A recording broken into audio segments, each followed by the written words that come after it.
Que viene luego Sergio Ramos, Sergio Parejo, a dar una rueda de prensa aquí a Zafra, como todos los viernes, después de la mía.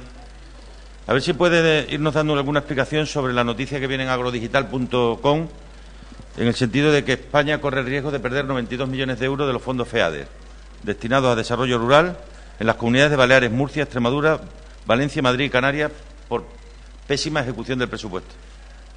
A ver si puede aclarar, lo digo ahora para que le dé tiempo de aquí a que él lo manifieste, porque está, yo creo que las circunstancias no precisamente como para perder fondos, ¿no? Fondos además que tienen un escaso costo para la comunidad porque son fondos europeos. Y si antes del 31 de diciembre no se ha ejecutado lo que Europa está exigiendo, se perderían 92 millones de euros, de lo cual una parte importante sería en Extremadura, Baleares, Murcia, Comunidad Valenciana, Madrid y Canarias.